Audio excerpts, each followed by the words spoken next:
اعوذ باللہ من الشیطان الرجیم بسم اللہ الرحمن الرحیم۔ سورہ مریم آیات نمبر 51 تا 63 میں موسیٰ علیہ السلام، اسماعیل علیہ السلام اور ادریس علیہ السلام کا ذکر۔ یہ سب وہ لوگ ہیں جنہیں اللہ نے ہدایت بخشی تھی، لیکن ان کے جانشین بنی اسرائیل اور قریش گمراہی میں مبتلا ہو گئے۔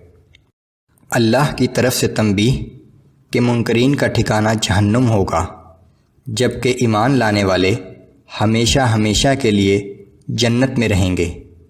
اعوذ باللہ من الشیطان الرجیم۔ واذکر فی الکتاب موسیٰ انہ کان مخلصا وکان رسولا نبیا۔ اور اے پیغمبر صلی اللہ علیہ وآلہ وسلم، اس کتاب میں موسیٰ علیہ السلام کا ذکر بھی کیجیے، بلا شبہ وہ ہمارا خاص منتخب بندہ تھا اور صاحب رسالت نبی تھا۔ وَنَادَيْنَاهُ مِن جَانِبِ الطُّورِ الْأَيْمَنِ وَقَرَّبْنَاهُ نَجِيًّا۔ اور ہم نے اسے کوہ طور کی داہنی جانب سے آواز دی اور شرف ہم کلامی بخشنے کے لیے اپنا قرب عطا کیا۔ وَوَهَبْنَا لَهُ مِن رَّحْمَتِنَا أَخَاهُ هَارُونَ نَبِيًّا۔ اور ہم نے اپنی رحمت سے اس کے بھائی ہارون علیہ السلام کو نبی بنا کر اس کو مددگار کے طور پر عنایت کیا۔ وَاذْكُرْ فِي الْكِتَابِ إِسْمَاعِيلَ إِنَّهُ كَانَ صَادِقَ الْوَعْدِ وَكَانَ رَسُولًا نَبِيًّا۔ اور اے پیغمبر صلی اللہ علیہ وآلہ وسلم، اس کتاب میں اسماعیل علیہ السلام کا ذکر بھی کیجیے، بلا شبہ وہ اپنے وعدے کا سچا تھا اور صاحب رسالت نبی تھا۔ وَكَانَ يَأْمُرُ أَهْلَهُ بِالصَّلَاةِ وَالزَّكَاةِ وَكَانَ عِندَ رَبِّهِ مَرْضِيًّا۔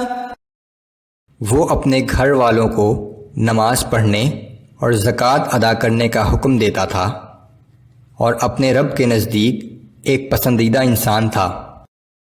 وَاذْكُرْ فِي الْكِتَابِ إِدْرِيسَ إِنَّهُ كَانَ صِدِّيقًا نَبِيًّا۔ اور اس کتاب میں ادریس علیہ السلام کا بھی ذکر کیجیے، وہ ایک راست باز انسان اور ایک نبی تھا۔ وَرَفَعْنَاهُ مَكَانًا عَلِيًّا۔ اور ہم نے اسے بڑے ہی بلند مرتبے تک پہنچا دیا تھا۔ أولئك الذين أنعم الله عليهم من النبيين من ذرية آدم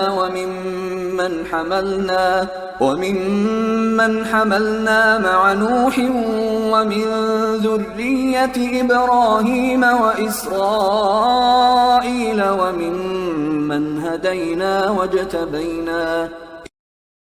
یہ وہ پیغمبر ہیں جن پر اللہ نے انعام فرمایا تھا، وہ آدم کی نسل سے اور ان لوگوں کی نسل سے تھے جن کو ہم نے نوح کے ساتھ کشتی میں سوار کیا تھا، اور ابراہیم اور اسرائیل کی نسل سے تھے، اور یہ سب انبیاء ان لوگوں میں سے تھے جن کو ہم نے ہدایت بخشی اور برگزیدہ کیا تھا۔ اذا تتلى عليهم آیات الرحمن خروا سجدا وبكيا۔